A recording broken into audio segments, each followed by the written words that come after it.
All right, so moving on to the final segment, I'll be sharing my thoughts on Devin Haney and Shakur Stevenson, the fight negotiations that have officially broke to the internet. The world knows exactly what has been going on between Devin the Dream Haney and Shakur Stevenson. Now, these fight negotiations have been leaked out all over the internet. Everybody's on the story, so I'm here to spill my tea and my opinion on how I feel about this current situation. So, Devin Haney's team sent out a contract to Shakur Stevenson on a fight deal that would be a 75-25 split purse in favor of Devin Haney getting 75% of the purse and Shakur Stevenson only getting 25% of the purse. So Shakur Stevenson has flat out said on social media that he believes that he is more than a 75-25 split purse. And I do agree with him. I think between Devin Haney and Shakur Stevenson, where both of these respective fighters are, I think it was only fair for Devin Haney's team to potentially send Shakur Stevenson an offer, which was 60-40, a split purse deal in favor of Devin Haney getting 60, Shakur getting 40.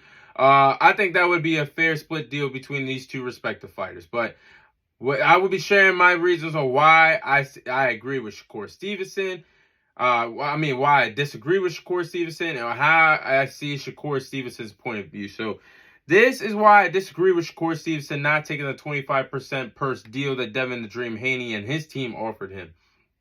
In boxing, you must make sacrifices at times.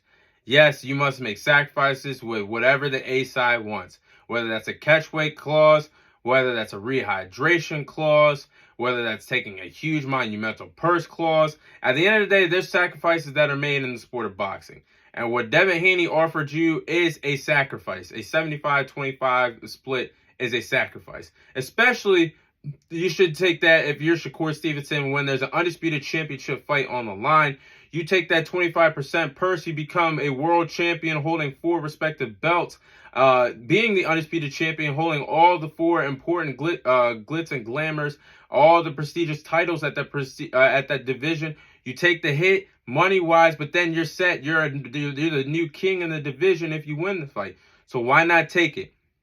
And Devin Haney made that sacrifice when he took a 2-fight deal last year with George Kambosos. He signed a 2-fight deal. We had to fight him twice in George Kambosos' backyard in Melbourne, Australia. The first time Devin the Dream Haney won, but George Kambosos had a rematch clause that was a part of the contract. So Devin Haney had to make sacrifices, go there twice, miles and miles away from home in the United States of America. And not only that, he took a 78-22 split purse in favor of George Kambosos, who got 78%, and Devin Haney only got 22% of the purse, all to become the undisputed champion. And if pay is the reason, sacrifice was made for that as well. And those 2-fight deals, George Kambosos made $10 million. And how much did Devin Haney make? Only $3 million in those 2-fight deals. So sacrifices are made. Sometimes you have to make the sacrifice in order to get to the next step, the next step in your career. And that's what Devin Haney did. He beat him twice in his backyard, convincingly twice, took the pay cut, became the undisputed champion, and he's still the undisputed champion in the lightweight division. So, Shakur Stevenson realistically is in no position to disagree with the offer that Devin Haney and his team made him, because he's only had one fight at 135 pounds. A lot of people in the sport of boxing still can't even name the person that he fought a few months ago in his debut at the lightweight division. He has no championships right now. He's a former unified champion at the 130-pound division, being a WBC and a WBO champion. But he still has not been he's still not an established star in the sport. He's still not a pay-per-view star, despite the fact being a former unified champion. And he still has not become a pay-per-view star, has never fought on a pay-per-view card in his whole entire pro boxing career thus far. And he has no choice but to be the B-side. He has no choice but to take what Devin Haney and his team are going to give him, or you're just not flat out going to get the fight. So it would be foolish for to see Shakur Stevenson turn down the opportunity of fighting Devin Haney for a 25% split purse. When you know Devin Haney can move up to 140, you just got the 135, Shakur. You're going to stay there for a little bit. You're not going to keep chasing Devin Haney, who is already uncomfortable making weight at this particular time in his career.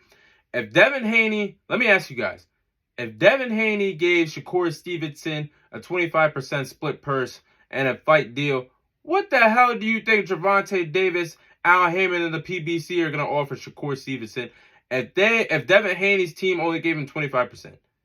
And his big-time name is Gervonta Davis is in the lightweight division. Can you imagine what that team would offer Shakur Stevenson if Haney's team gave him 25%? So I really think it would be foolish if Shakur Stevenson walks away with this, away from this opportunity instead of chasing it, or at least trying to renegotiate to maybe a 27 to 30% split purse. It'd be foolish not to fight Devin Haney next.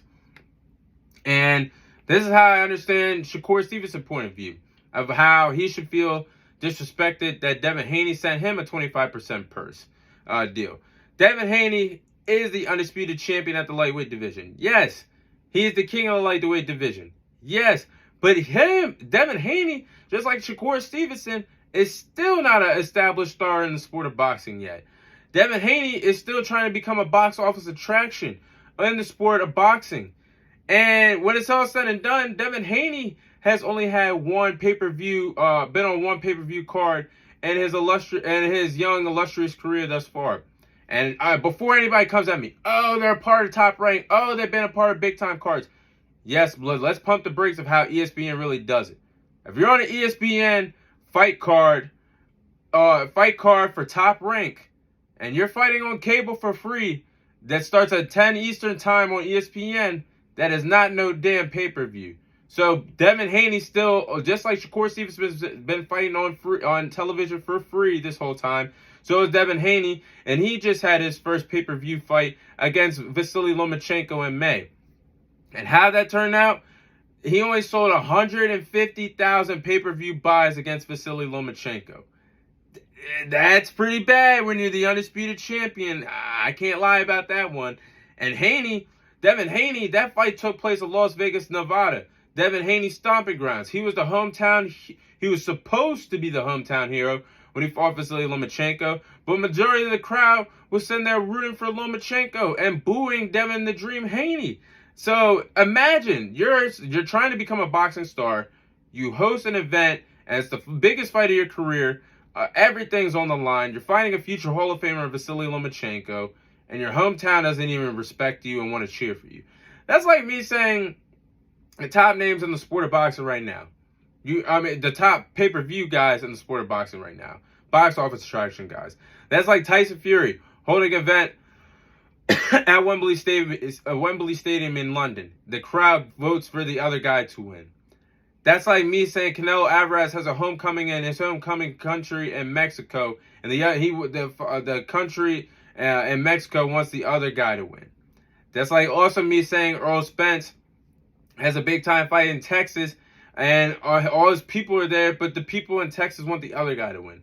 And that's like Gervonta Davis fighting in the DMV, and the other people, or the other fans, a majority of the fans want to see Gervonta Davis lose. So, in my opinion, that's really embarrassing for Devin Haney, but I do believe that both fighters should try to work things out.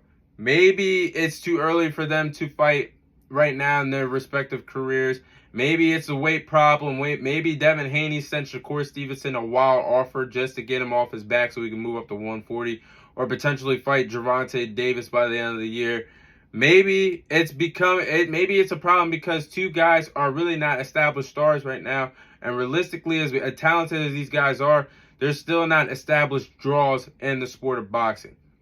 Like I just said, Devin Haney's pay-per-view numbers, only 150,000 pay-per-view buys. Shakur Stevenson's never fought on pay-per-view before. He's always fought on ESPN for free. Maybe it's just not ready for them to fight at this particular moment in their careers. And bottom line is, I don't think we're going to get this fight next. Bill Haney has already came out on social media and said this fight is not happening next between Shakur Stevenson and Devin Haney. So we'll have to see what's in store for those respective fighters next, when we will actually get this fight down the line. And what's next for Shakur Stevenson then? What's next for Devin Haney then?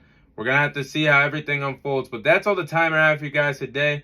Thank you guys for watching. Thank you guys for listening. This is your host, Thomas Tyree, signing off. And I'll see you guys on next week's episode.